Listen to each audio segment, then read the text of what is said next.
Hey everybody, Mark Johnson here, founder and creative director of Able Abe Studios, dropping in with another film review. And the film I'll be reviewing today is Once Upon a Time in Hollywood, a film written and directed by Quentin Tarantino. A famed television actor and his stunt double strive to achieve fame and success in the final years of Hollywood's golden age in 1969, Los Angeles. Okay, right off the top, I would say that Quentin Tarantino is in my list of favorite directors and filmmakers. And I would say that, for me to say that is kind of also in the sense that to know that there are people who don't like his films, that don't like him as a writer or a director. And that's interesting because, I know his films have a certain kind of connotation to them, or people expect a certain thing from his films, and some people don't like that, and that's okay. We all have our tastes, and it's a free world, so you can like and dislike what you like, and that's just kind of the way it goes. And I would say this film is definitely a little different. As the story tells you, it's talking about Hollywood, number one, in its era as it's starting to change. Things are going from film to videotape. In the sense of the characters, there's Rick Dalton, which is played by Leonardo DiCaprio, and then there's also Cliff Booth, which is his stuntman for Rick Dalton, and that's played by Brad Pitt. The other character that really takes up some of the screen time is Margot Robbie, and she's playing not a fictitious character. She's actually playing a real live person that lived on this earth, and her name was Sharon Tate. And I think just by hearing that name, you should, in a sense, understand the history of Hollywood and at that time, and that was a real thing that kind of happened with the Manson. I guess they call it the Manson murders or the Manson sisters, whatever it was, that actually really happened. And so this film takes place in that time. Tarantino's been known to do that in previous films, I think in the sense of using real lifetime, which we all have lived through or there's history of, but then making him have his own twist.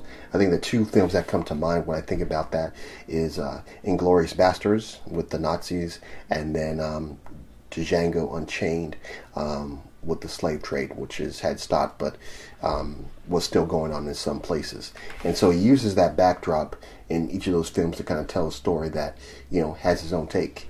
In this film, being that we know the history and we know the ultimate demise of this character, it kind of adds another layer to the film that was very interesting.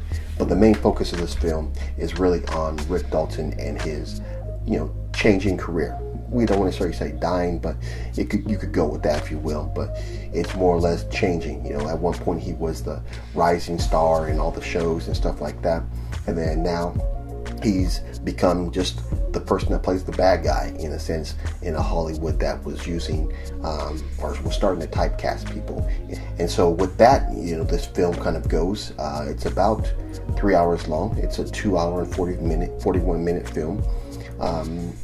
But Tarantino's been known to stretch his films out, and they do kind of reach about 3 hours. In this film, I would say the difference though is that there aren't the moments of tension, and then release, or there's not so much build-up. The build-up really slowly builds up throughout the film, and then there's a release at the end. In previous films, I felt that there were moments where there were interesting banter between characters, and then something would happen, and that would lead into something else. But in this case, the film kind of really takes you through the whole film, and then the release kind of happens at the end. I think the Sharon Tate kind of involvement, like I said, added an interesting layer, because you're wondering how he's going to play that out. Is he going to play it like it really happened, how the events really happened, or is he going to take a different route and show you a little something different? I think the performances were spot on. I didn't believe any of the characters, even if they were lesser than maybe some of the main characters. I felt there was it's an ensemble cast. So there's a lot of people and a lot of faces that you'll see in this film that known from other films or other places, and I think that's also interesting.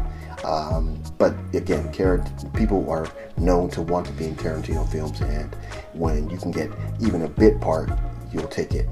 So, in the end, for Once Upon a Time in Hollywood, a 2019 film release written and directed by Quentin Tarantino, I don't really have a whole lot.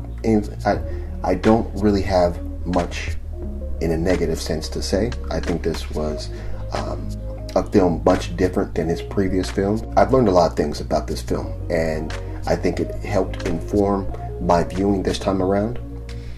I think at the same time, looking at the performances, I felt that they were really strong. I think he gets top-notch performances from all his actors when they perform in his films. For this film, I'm going to give it a 4, a solid 4. I feel this was an interesting film, for other reasons than, what I've known Tarantino for. I didn't expect him to tell a story like this, but I think at the same time, it's more of a reflection of where he's at as a writer and director of film.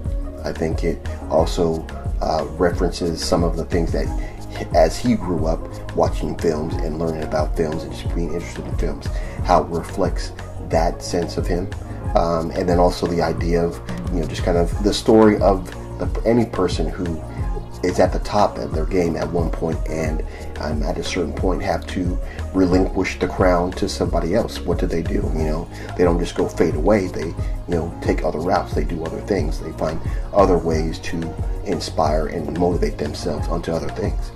And so I think all of that is kind of wrapped up in this film, and I think that's what makes it interesting. If you've never seen a Tarantino film, I would suggest you probably don't start with this one, because you may not understand all the things that are going on, because I think this one was a lot more subtle than his previous films, because I feel like it had a little bit more of a message than other films that he's made. And I think with that, you should probably start with something a little more different, and in that sense, you'll really understand if you are built to be a Quentin Tarantino fan.